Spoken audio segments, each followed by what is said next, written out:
दोस्तों, घरेलू उपचार और सुखी जीवन चैनल पर आपका हार्दिक स्वागत है। आज के इस वीडियो में हम आपके लिए लेकर आए हैं तेज़ खुश्क खांसी को सिर्फ 2 दिन में ठीक करने का घरेलू और आसान उपाय। तो आइए देखते हैं दवा बनाने की विधि और इस्तेमाल करने का तरीका।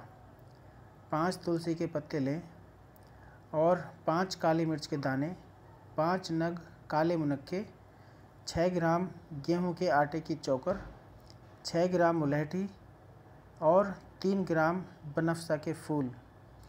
इन सब को लेकर 200 ग्राम पानी में डालकर उबालें। पानी जब 100 ग्राम रह जाए तो उसे ठंडा करके एक साफ़ बर्तन में छान लें। इसे फिर से गर्म करें और बतासे डालकर रात को सोते समय गरम गरम पिएं। इसे पीने के बाद चादर ओढ़कर सो जाएं और हवा से बचें। हवा ना लगने दें शरीर को। आवश्यकता अनुसार 3 से 4 दिन तक लें। किसी भी प्रकार की खुश्क खांसी हो वह ठीक हो जाएगी। परहेज, तली और खट्टी चीज़ों का सेवन ना करें। दोस्तों, इस नुस्खे को इस्तेमाल करें और कमेंट के ज़रिए अपना फीडबैक ज़रूर दें।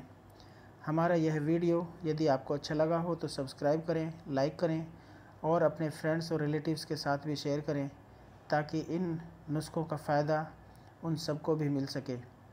उपाय हमारे और फ़ायदा आप सबके, इसी ख्याल के साथ अब दीजिए इजाज़त। जल्दी ही फिर हाजिर होंगे कुछ नए मर्ज और उनके आसान से उपायों के साथ। तब तक आप हंसते रहें, मुस्कुराते रहें और अपना ख्याल रखें।